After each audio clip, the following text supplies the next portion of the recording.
Witajcie telewidzowie z naszej brazylijskiej telenoweli. My już się zbieramy, za chwileczkę wychodzimy dosłownie za 5 minut na lotnisko. O, Marika tak zestresowana, że dzisiaj powiem wam, że ten lot nie powinien się udać, ale jedziemy na lotnisko i mamy nadzieję, że się uda. Musi się udać. Musi się udać. Ja już chcę stąd jechać. Nakombinowane, nie mamy wszystkich papierów, ale jedziemy. Mamy plan. Ostatnie sprawdzanie pokoju, wszystkie zakamarki i już wychodzimy. Dla pewności przyszłam jeszcze sprawdzić, czy oby nie jest przypadkiem otwarte. No ale niestety nie. To właśnie. Chodzi o te szczepionki, żeby je tutaj uznać, w sensie, żeby odebrać certyfikat. Marika jeszcze była coś sprawdzić szybko, ale taksa jest. Dobrze, chodź już. Jedziemy, taksówka czeka. Jesteśmy już na lotnisku i tak dla przypomnienia tylko na szybkości. Ostatnio nas nie puścili na samolot i straciliśmy $500, a teraz jest taka różnica z tymi biletami z inną firmą. Wtedy była Avianca, teraz jest Copa, panamskie linie i mamy już wydrukowany bilet, więc wejdziemy. Mi się wydaje, że nas puszczą, bo Avianca nawet nas nie puściła tam, gdzie są bramki, więc tutaj już mamy bilet, więc może się uda. Pierwszy etap mamy za nami, weszliśmy za bramkę, idziemy teraz, żeby nas sprawdzili. Jak już widzicie, jesteśmy w środku, ale też nie było się bez lekkich komplikacji. Pani nasze paszporty, jak poszliśmy po pieczątki, zabrała i zaniosła i z nami poszła do Policji Federalnej, która się tym zajmuje, więc nie wiem, czy jakaś pieczątka nie pasowała, czy co, ale poszła, posiedziała tam 5 minut i no przyniosła nam paszporty, jakby bez żadnych problemów. Mamy jeszcze z 1,5 godziny do odlotu, więc idziemy do saloniku. Salonik się nazywa Gol, też tak samo jak linie lotnicze. Piękny salonik, czysty, nie ma dużo ludzi. Patrzcie, ładne kolory, z widokiem na całą płytę, na odloty. Oj, pięknie to będzie wyglądać. Tutaj siadamy. A teraz sprawdzimy, co tutaj mamy do jedzenia. Zaczyna się od deserów, słodkości. Tutaj mamy pewnie jakieś śniadaniowe. O, jajka, scramble. Jest bekonik, tutaj są jakieś grillowane warzywa, kanapeczki, jakieś rogaliki też na słodko. Są też wędliny i to różnego rodzaju. Tak samo i sery, tutaj jakieś kanapeczki są zrobione. No, Marii coś by się znalazło, prawda? Jeszcze idę z tamtej strony zobaczyć. Tutaj są, tak? To samo wszystko? Aha, czyli po prostu jest dwóch... Tam jest bar. Tak, więc kawa. Aha, z tej strony to samo, więc Marii miała rację. I z tej strony też to samo? No też to samo, tak. I też jajka tutaj. Także śniadaniowo. No nie dziwię się, bo jest godzina 9. Posiedzieliśmy w tym saloniku niecałą godzinę, już wychodzimy.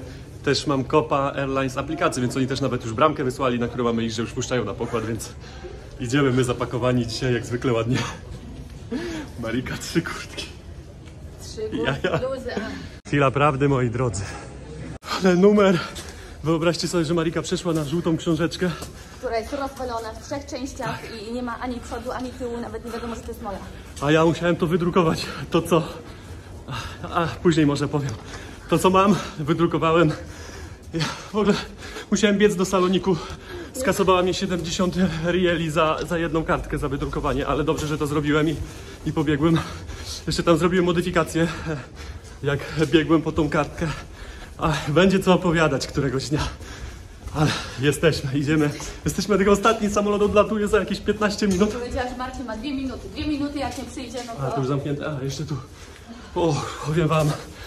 Ale jesteśmy, mamy bilety. W końcu wylecimy z tego Rio. A jeszcze do Kostaryki jest tak, że trzeba kupić bilety wylotowe z kraju tego, żeby tam wlecieć i czasami jest tak, że sprawdzają dopiero w Kostaryce. No i my chcieliśmy je kupić dopiero w Kostaryce, żeby mieć już więcej czasu na to. To ona jeszcze nas mówi, ale gdzie macie bilety wylotowe? No to jeszcze szybko, w 10 minut kupiliśmy bilety na autobus z Kostaryki do Nikaragui. Także wszystko było tak na maksa. O, szybko. Dobra, jesteśmy. Już czekają na nas, tylko my. Ciao, ciao. Ciao. Ciao. Buenos dias. O, pięknie. Jesteśmy, siedzimy, ja cały zgrzany jestem, zobaczcie, biegłem w tom z powrotem. Ale akcja, że to się udało. Po prostu to jest szczęście. Chcieliśmy naprawdę opuścić, to ja wiedziałam, że opuściła i kurde, 70 skasowała za wydrukowanie kartki, 60 zł za jedną stronę, za wydrukowanie jednej strony. Oni wiedzą o co chodzi, no bo właśnie takich jak ja jest kilku i Ładnie pieniądze na tym zarobią. Lecimy. Ponad 7 godzin ten kawałek. Startujemy, póki się nie oderwiemy od ziemi, to ja nie będę wierzył. Historia. To jest nawet... To jest Historia na książkę. na film, na nakręcenie z tego filmu w ogóle. Tak. Myślę, że odcinek serialu byłby niezły z tego. Zresztą będzie. A jakby tu ktoś nas z boku jeszcze filmował, to ja nie wiem.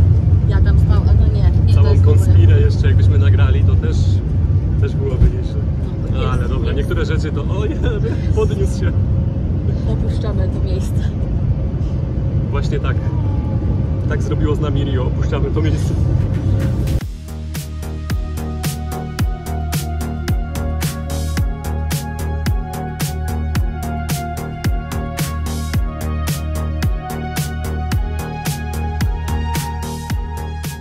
Wygląda na to, że w cenie biletu mamy też ciepły posiłek, więc takie miłe zaskoczenie, bo nie wiedzieliśmy nawet o tym. Wzięliśmy dwa różne dania. Ja wziąłem sobie ryż z wołowiną w jakimś sosie. O, no ładnie wygląda, z fasolą.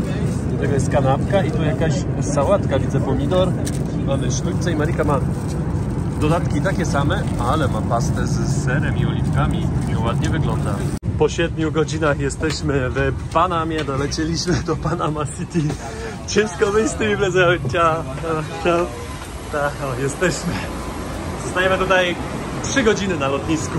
Sprawdziliśmy, będziemy mieli odlot z bramki numer 216. To fajnie, bo niedaleko. My dopiero wyszliśmy z naszej bramki, a teraz idziemy poszukać saloniku. Akurat na terminalu 2 w Panamie jest tylko jeden. Na terminalu 1 były 3.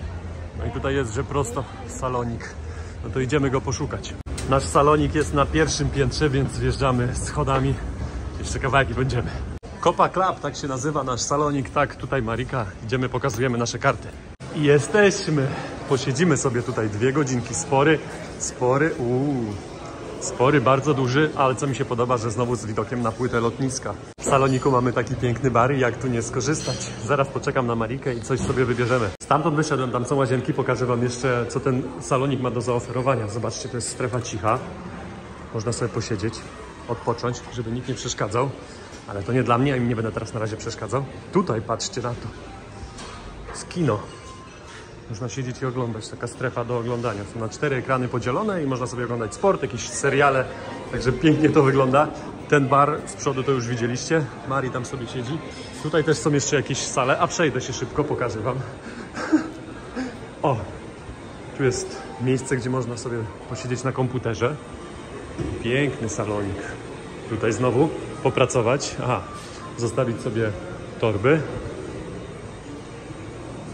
Tutaj znowu coś jest. Aha, tutaj wchodziliśmy, więc tutaj jest recepcja. Teraz idziemy do strefy, gdzie można coś zjeść. Widzę tutaj jakieś kanapeczki. Tutaj znowu kanapeczki. A coś na ciepło? Nie będzie? O, no to będę zawiedziony. Marcheweczki, jakiś humus. No, na ciepło nic nie ma oprócz tych kanapeczek. Wcześniej z Mariczką po kieliszku szampana wypiliśmy, a teraz sobie wziąłem krwawą Mary. Myślę, że Mari będzie chciała spróbować, bo Mari też takiego drineczka lubi. Mari? Krwawa. Chcesz spróbować? Chyba nie. To ja spróbuję.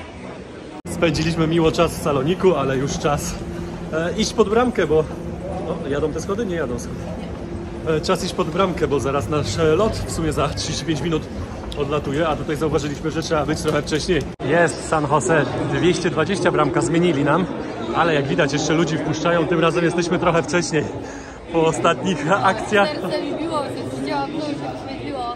Zamknięta bramka, a to nie była całe szczęście naszych bram, Tak, ale... jeszcze mamy chwilę.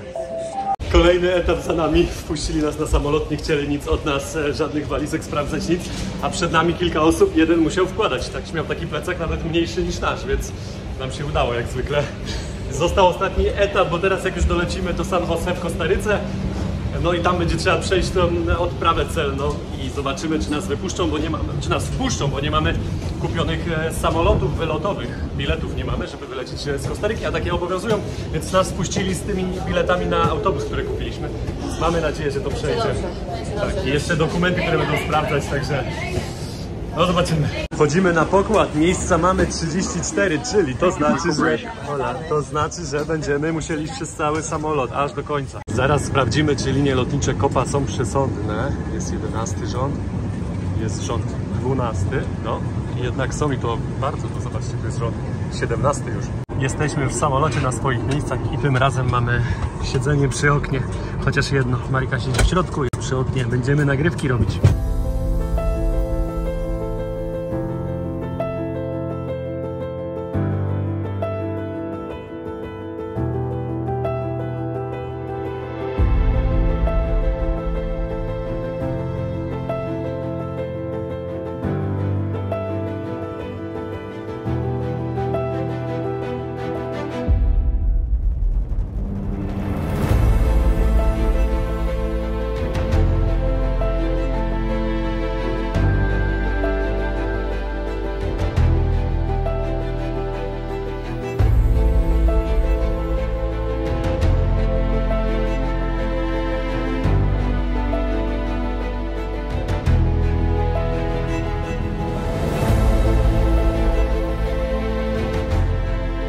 Co się dzieje do końca, ponoć schodów nie ma, ale czy taka jest prawda, ale już stoimy tutaj pół godziny. Znaczy my siedzimy, ludzie stoją już pół godziny, no i czekamy na te schody ponoć. W Copa Airlines jaka business class, kilka rzędów mają takich pięknych, ale to nie dla nas. Bye bye. Bye bye. A, jeszcze na autobus teraz będziemy czekać. Dowieźli już nas autobusem na lotnisko, teraz ostatnia prosta, wpuszczenie do Kostaryki. Widzicie te sklepiki? Wiecie co one znaczą? Że przeszliśmy, jesteśmy w Kostaryce. Ale jak się dowiecie, co my zrobiliśmy... Nie no, to te rzeczy to trzeba kombinować. Trzeba, kombinujcie, bo naprawdę się opłaca, ale to kiedyś wam opowiemy może. Sprawdzili nam jeszcze walizki, czy nic nie mamy, jakichś takich rzeczy, wiecie, pewnie podejrzanych. No i wychodzimy już z lotniska i tutaj wszędzie taksi, ludzie też czekają, odbierają swoich bliskich albo znajomych, a my idziemy teraz, bo gdzieś zamówimy sobie Ubera zaraz. Jedziemy już Uberem do naszego hotelu, ale mamy jakieś 20 km, oj ciemno, Mari zmęczona. Bardzo. Tak. Nie no, męcząca podróż, myślę, że może podróż nie tyle, ale stres, który przy tym nam towarzyszył w sumie, proszę pana. Tak, także tak, cieszę się już na łóżko. Jedziemy już Uberem do naszego hotelu i co się okazało, że Uber jest nielegalny w Kostaryce.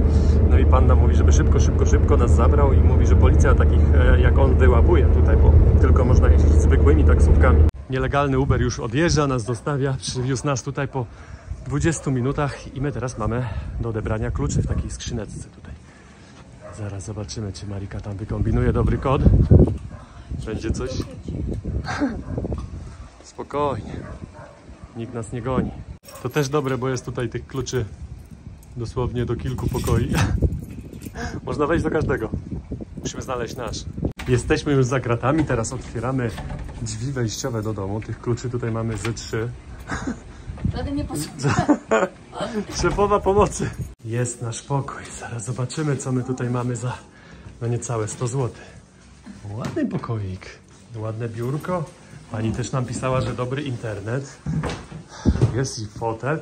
Jednym minusem ponoć jest droga, która tutaj jest i no w nocy jej tak nie słychać z tej drogi głosów. Zaraz zobaczymy jeszcze łazieneczkę. To nie łazienka. Nie mamy łazienki. A, łazienki nie mamy, zapomniałem. Łazienkę mamy wspólną ze wszystkimi. Zamówiliśmy sobie jedzenie do domu, żeby nie wychodzić już na miasto o tej godzinie, bo tutaj też słyszeliśmy, że te dzielnice to nie za ciekawe. No i zaraz wam pokażemy za 3 posiłki w sumie, bo Marika, żeby miała jeszcze jutro na rano, jak będzie pracowała.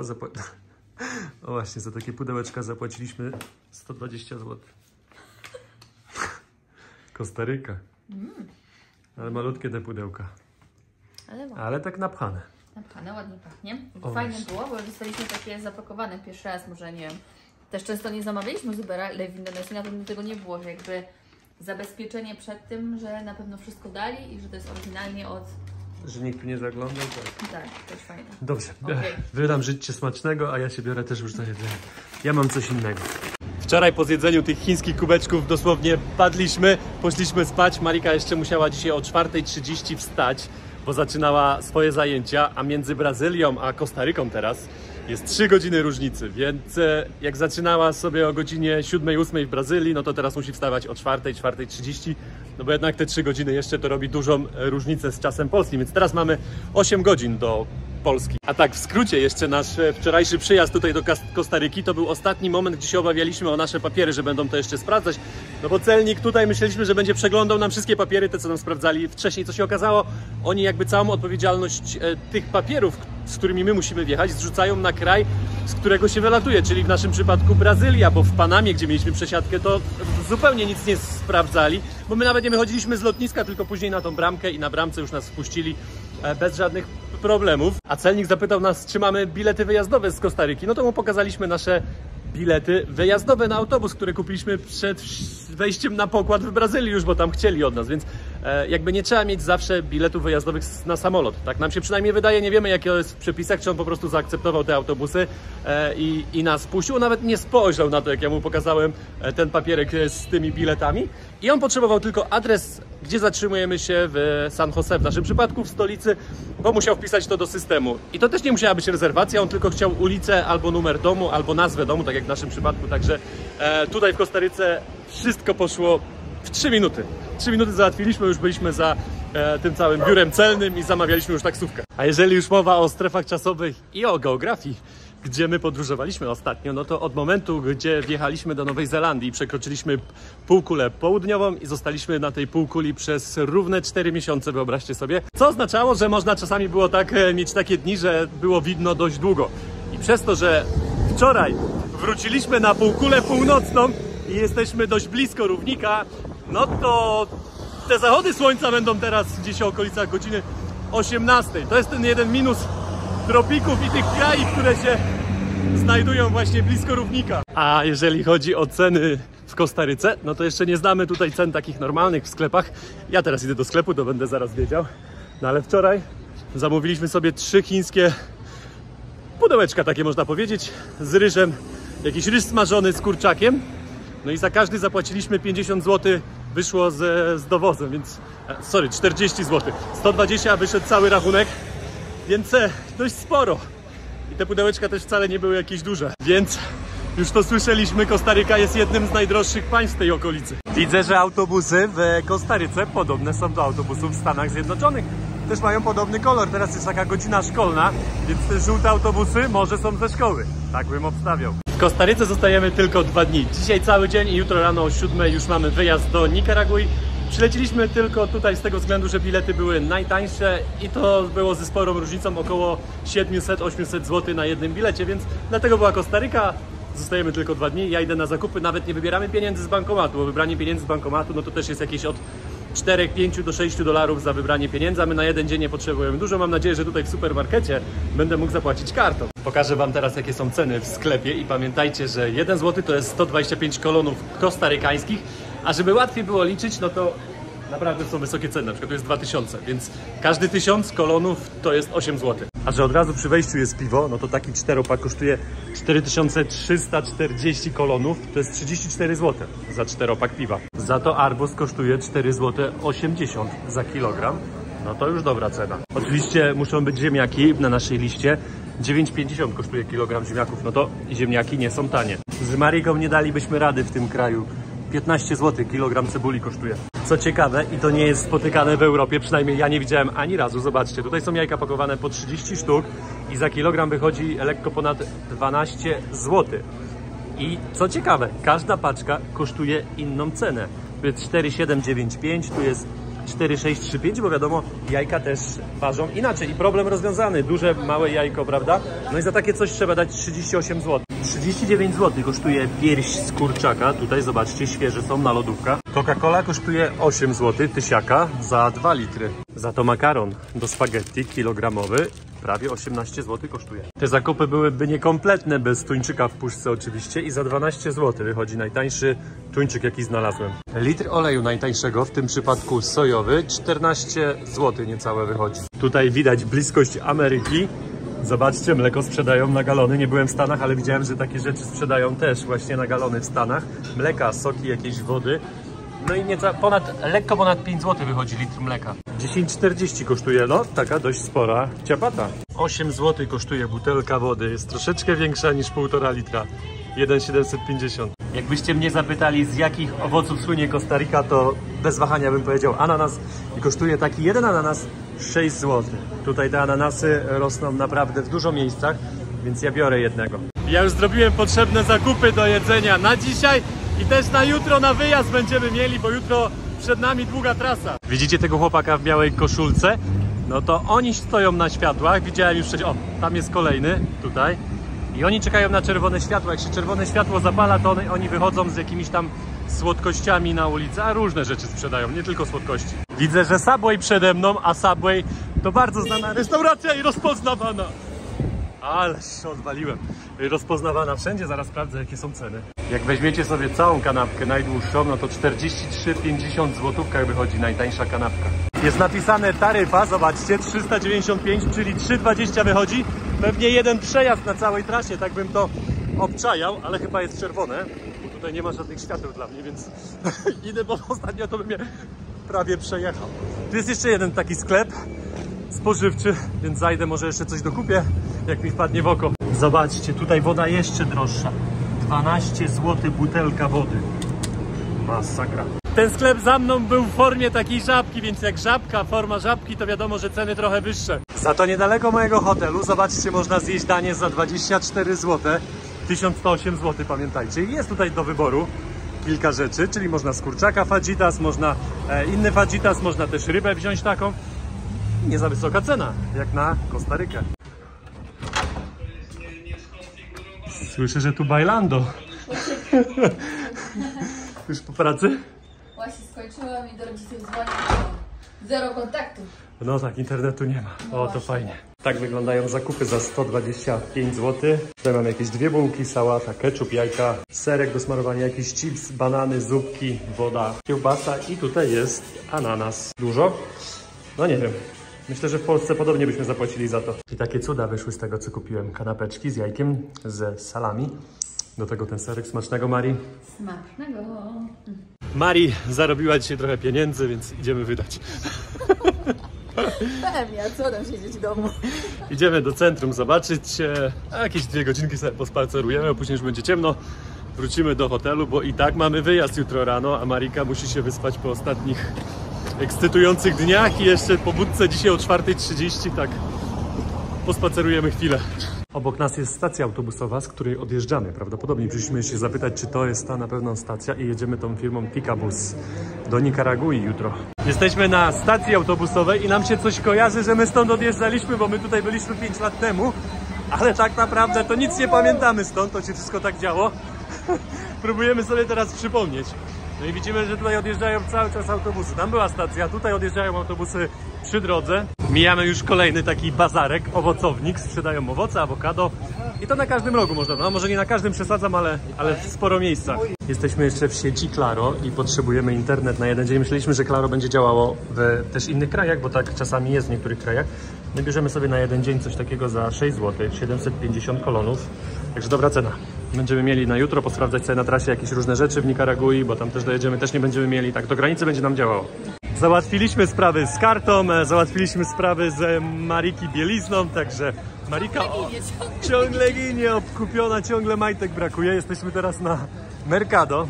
Idziemy zobaczyć, co tutaj można dostać na markecie w Kostaryce. Widzimy od razu jakieś jedzenie Marii i lomo soltado, widzę peruwiańskie.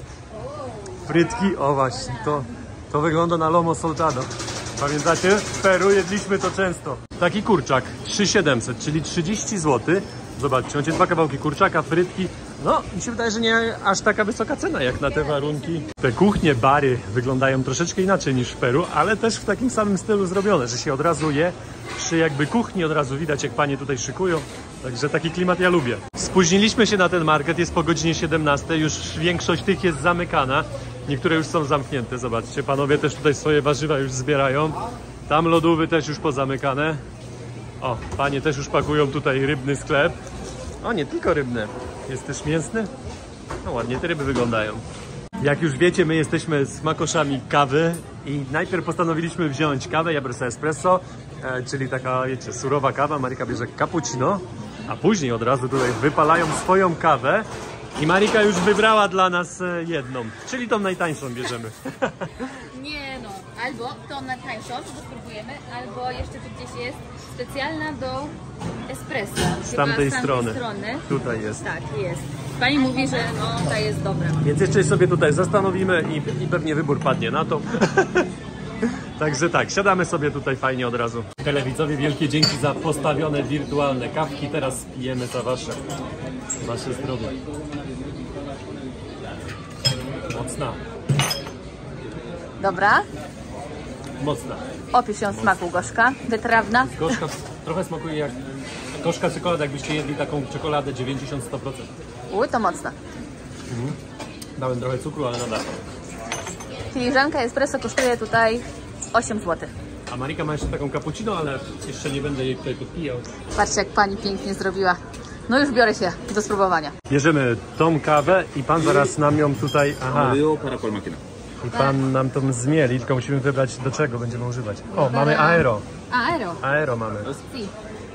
Pan namieli już kawę, ale zaraz zobaczymy, bo jak jest za grubo zmielona, no to my nie za bardzo wolimy taką, jak jest mocniej zmielona. Po przyjściu do domu Marika wzięła prysznic i wzięliśmy się zaraz za gotowanie. Robimy sobie pyszne kanapeczki. Mamy już jajka usmażone, takie 4 jakby omlety z jajek, żeby one do kanapek na jutro były. No i to coś takiego jak wcześniej były.